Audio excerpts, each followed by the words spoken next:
I grew up in a middle-income family. While my parents both worked decent jobs, they had 6 months to feed, i.e., my parents themselves, me, and my three siblings. So, needless to say, we did struggle a little bit. Hand-me-downs were the norm for us, and so were frozen and cheap meals. The only reason we even managed to own a house was because my grandmother had left the house in my dad's name. We lived in a pretty good neighborhood where families belonging anywhere from the middle to high income lived. The house next to mine had been empty for a couple of years after I was born, according to my parents, until a new family moved in. They had a son of the same age as me. He was the only kid in the neighborhood that was my age, so even though we didn't end up going to the same school since he was homeschooled, my parents and I made the effort to get the both of us to hang out more. His parents were more than welcoming of me and often invited me over. As time passed, the boy, John, and I became the closest of friends. John remained homeschooled for his entire schooling years, and his only interaction with someone his age was me. Thankfully, since I attended a public school, I had more than enough knowledge to teach him about the appropriate ways to socialize with peers his age. His dad, William, was especially grateful for me. Somewhere along the years, William had realized his mistake in forcing homeschooling on his son. He had wanted his son to be more well-rounded and wanted to give his son a head start on learning about the family business. William began to see how much his son had actually lacked being able to communicate with other children his age. But when he saw John struggling less and less after spending time with me, he would show me his gratitude in many different ways. William was a man of very few words, so he never outwardly said, "Thank you," but he would send me home with more than enough food for my entire family and would buy me and my siblings little gifts for our birthdays or any other occasion. While William was grateful for me, John's mother, Margaret, was not so happy with me. She hated that William treated me so well because she felt that he was being harsh on their son, but nice to the neighbor's kid. She never made her distaste for me unapparent. She had always made snide remarks towards me and would constantly try to stop William from giving me things. However, William would never listen to her, and sometimes, out of spite towards her, he would give me more things. Aside from the fact that the way William treated me, Margaret had many other issues with her husband. As a result, the two of them would constantly fight and yell at each other. There was not a single day where the house was quiet. It began to affect John. He began to withdraw even more into himself. It took months of coaxing, but I was finally able to prove myself worthy enough for him to share his thoughts and feelings with me. That was when we were 13. Having had me by his side and having a shoulder to lean on lifted the weight off of his shoulders. We became closer as the years passed. I developed feelings for him somewhere over the years, but never acted on them. There was only one point when John didn't share something with me. We were 17 at the time this happened. For reference, John came over to my house looking distraught. His face was pale and his eyes were wide. He kept pacing back and forth in my room. "John, are you okay? You seem really distressed. You know you can talk to me, right?" "I know that, but this is something I don't think I can tell you." "You don't have to tell me everything, but if you're comfortable, just tell me a bit about it.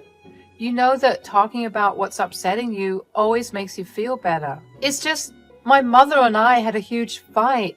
I reached a breaking point with how she treated my dad. I snapped at her, and she said something really hurtful. That's why I'm so upset." "Oh man, I'm so sorry that happened. Do you think you could tell me what she said?" "It's really painful. I don't want to talk about it." "Yeah, that's okay. Family can be complicated, but remember, no matter what, they're still your family. You shouldn't let your anger ruin your relationships with them. Take time to process your feelings." "Yeah, I guess so. Thanks for listening, Maria. You always know how to calm me down." At that time, I wanted John to stay with his family because I knew that despite their weirdness and arguments, at the end of the day, they only had his best interests at heart. Little did I know the real truth. If I had known the truth, I would never have suggested John forgiving and staying with his parents. Actually, his mother, to be more specific. In the years that passed, John and I graduated high school and enrolled ourselves in the same college. John did more of the distance learning thing while I attended college. Since I had been working since I turned 16, I was able to save up enough to rent an apartment. William helped me a little bit as well. So while I attended college, I was able to move out into my own space. As a result, John and I would hang out more often without the watchful eyes of our parents. Eventually, we both realized that we had big-time feelings for each other. After an awkward confession on both of our parts, we began dating.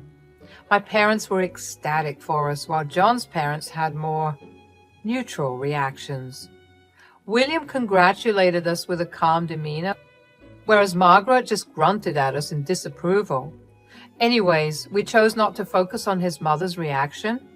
After we graduated college, John proposed to me, and within that year, we got married. At that time, I thought I had won at life. I mean, my childhood best friend was the person I married. He was there with me from the start and vice versa.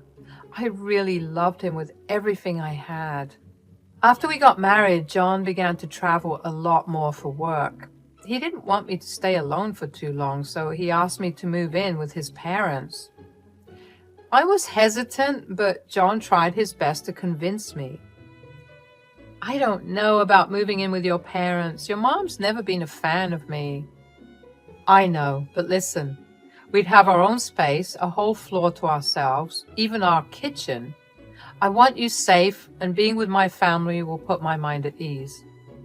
It's almost like living alone. I mean, they could visit, or I could visit them if they want. Please, hear me out. This could even be a chance for you and my mom to get along better. I believe this could help mend things. All right. If it means that much to you, I'll give it a shot. But I hope this doesn't make things worse between us. Thanks, babe. I promise I'll do my best to make sure everything goes smoothly. I knew that his reasoning made no sense, but I accepted his request, and only because I wanted him to feel better when he wasn't near me. The fact that I would have some privacy made me feel better. Plus, if anything happened, my parents lived right next door and I could crash there. In the next month, the both of us had moved back in with his parents. However, I quickly realized that John hadn't been completely honest with me. You see, I wasn't going to be alone in the house with his parents. I was going to be alone with only his mother, Margaret. Whenever John went out on a business trip, he did so at his dad's command. William made John go take care of businesses at a different place while he, too, was away on business. This meant that I was stuck living under the same roof as the woman that hated me for days or even weeks. Thankfully, Margaret never really did anything much to me. She would make a rude comment here or there, and the worst would be when she would purposely have no food made for me, after specifically asking me what I wanted to eat. I would usually be too tired from work to care, so I would either whip myself up a quick meal or I would order in. Anyway, as long as I stayed in my room, nothing significant happened. That was until one day John called me and asked me to search through his office for a file. He wanted me to scan the contents of the file and send them over to him. I had to rummage through his messy drawers for that file, but while I was looking for it, I felt something off with one of the drawers. I felt around it a little more and noticed that it felt a lot more hollow than the others. I realized that the drawer had a false bottom. Now, I know that it's wrong to snoop, but my curiosity got the best of me and I managed to open the false bottom. There was one file. I couldn't help but wonder what was so important and such a big secret that John had to hide it in his office drawer. I didn't know if Margaret would have been snooping around, so I walked over to the door and looked around. Before shutting the door and slightly locking it, I opened the file. My heart raced as I read the contents of it. In the file was a paternity test between John and William was not John's father. I was shocked. I did not know how to react. I mean, how could John have kept such a large secret from me? John was the spitting image of his mother, so I never thought to question his paternity. I couldn't help but wonder if William knew. Before I could let my thoughts spiral further, I decided I needed to put the file back and send John the scans he needed. But before that, my gut told me to take a picture of the test. Once I had done that, I hurriedly put everything away and managed to find the file John wanted. I sent him the scans and quietly retreated into my room. I spent the next few hours trying not to dwell on the new information I had just learned. I wanted to talk to John about it, but I felt like that was a conversation I would rather have in person. Just as the tension in me began to ease, Margaret knocked on my door. I told her to come in, and I was immediately greeted with a scowl as she entered my room. "Yes, how can I help?" "Spare me the act. I know you found out about our secret." "What are you talking about?" "Don't play games." I saw the false bottom of John's drawer open. "I know you read the document." "Fine, you got me. But tell me, does William know?" "Ha ha, William. That old geezer doesn't know a thing. If he did, we'd be on the streets. All he ever wanted was an heir. I was lucky enough to get away with the fact that John wasn't his kid only because John is a spitting image of me." "How could you deceive him like that? After all he's done for you?" "Spare me your moral judgments. I'm not the only one betraying him. John's in on it too. He's gotten used to this lifestyle and he won't let it go." That can't be right. What if I tell William everything?" "Oh, please, you think some peasant like you can ruin our little game of pretend? I'd simply make William believe you're lying to cause chaos. He'll choose us over you any day. You won't get away with this for long." "Keep dreaming. I've never liked you, Maria. I've been trying to push John away from you for years. This is the perfect reason for him to find someone of his social standing." "You won't get away with this forever. The truth will come out. That's how it always works." "Oh, please, save your fairy tales for someone who cares. Good luck with that, though. If you're smart enough, you won't interfere." With that, she walked out of the room. My heart was pounding. Every question I had for John, Margaret had answered them. I was disgusted with both of them. I knew that Margaret didn't like me and showed it, but I never thought she would stoop so low. And worst of all was John. How could he deceive the man that had raised him that way? How long had he known? Did he feel any remorse whatsoever? On top of that, would he go along with Margaret's plan to leave me? I barely got any sleep that night because my thoughts kept me awake. The next day passed in a haze. William had returned from his work trip. I couldn't look him in the eye because of how guilty I felt. I wanted to tell him everything, but I knew that if I tried, Margaret would find a way to turn the tables on me and make me the bad guy. That night, William asked for the three of us to have dinner together. I silently ate my food except for the times that William asked me questions about work. At some point during dinner, Margaret told William that she wanted to go on a vacation with John. "William, I've been missing John, and I think it'll be a great idea for us to go on a 2-week trip to Italy together."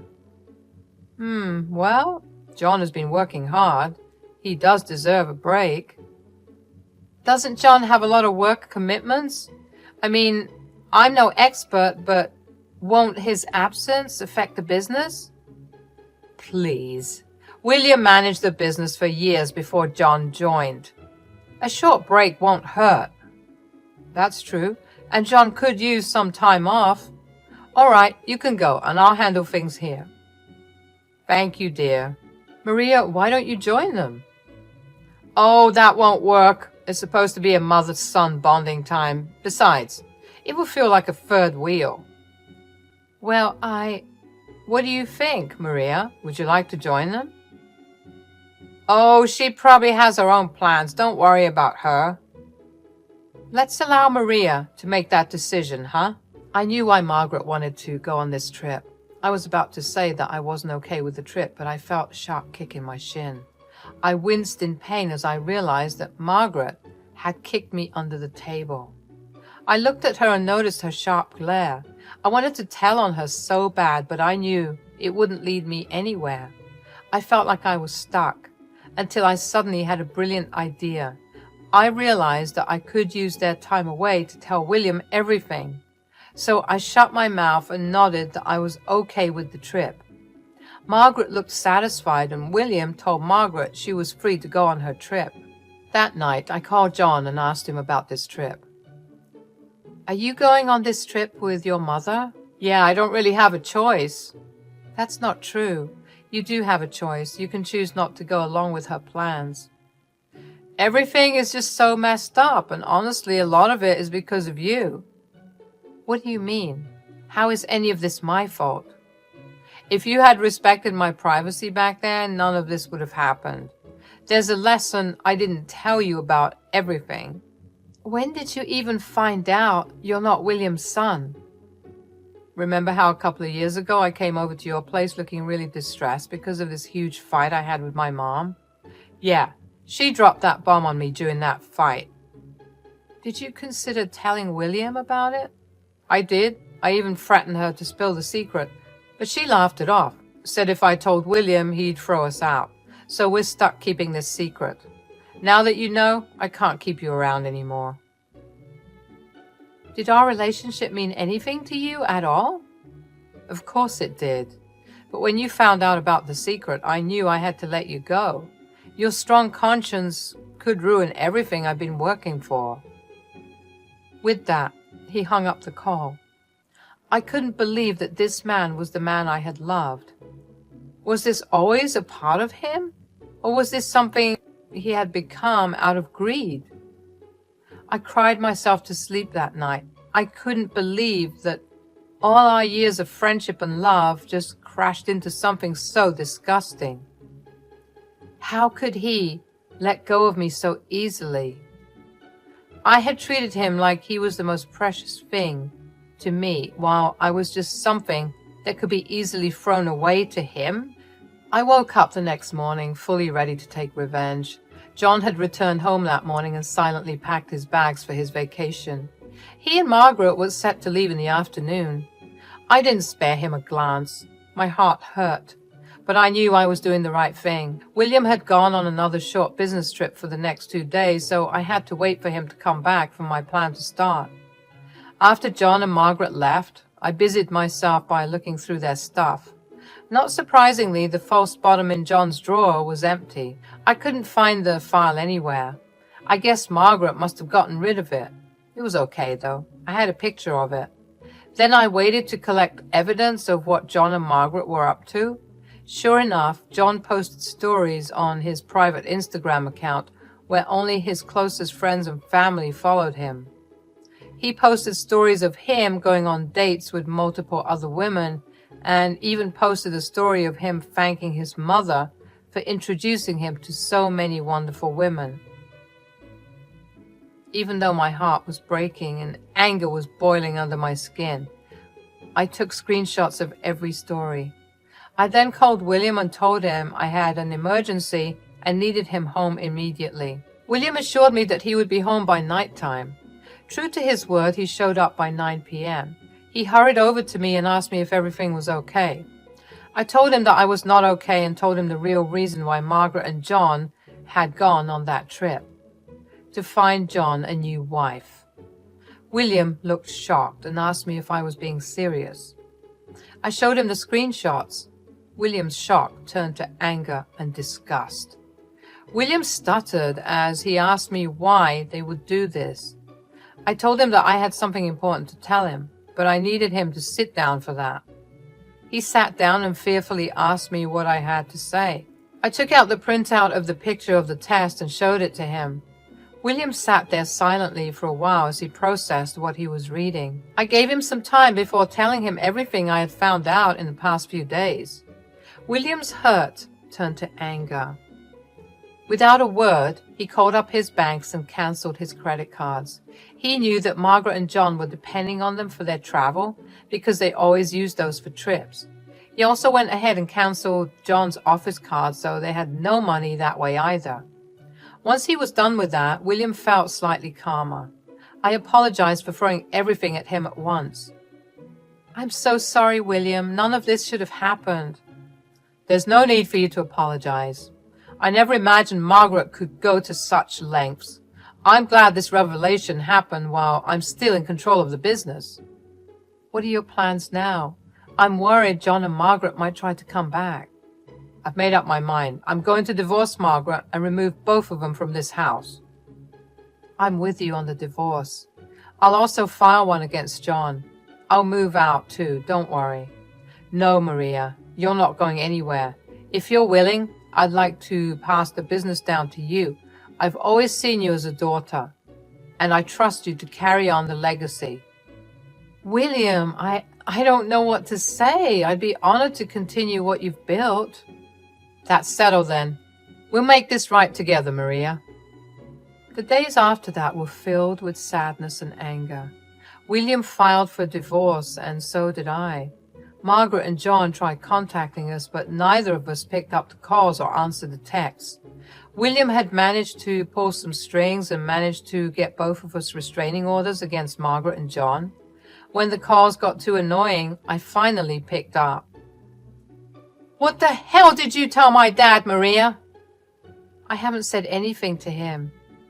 "Then why are his cards cancelled and our numbers blocked? What have you done?" "I didn't tell him anything. I just showed him the proof." "That's impossible. I burned it all." "Not everything. I had enough evidence. I took a photo of the document you thought you destroyed." "You're heartless for doing this to us." "Huh. You're the heartless one. You and Margaret chose to keep this secret from William. You have to face the consequences of your actions." "You're tearing our family apart." "No, you're doing it. It's the truth that's finally coming out. It's time to take responsibility." I hung up the call and blocked John and Margaret. In the weeks that followed, William and I sent our divorce papers to our respective partners. William had all of John's and Margaret's things packed and put away in a storage facility. He gave them 1 month to show up and take their things, or they would have to pay to keep their things in the facility. I quit my job and began focusing on working with William. It was hard for both of us to forget everything that had happened, but we knew that at the end of the day, we still had each other. I began to enjoy work, and the benefits I got from working with William were only a bonus. So that is my story. Thank you for listening till the end. I hope that no matter what life throws your way, you always remember to do what's right, because you never know how life will reward you.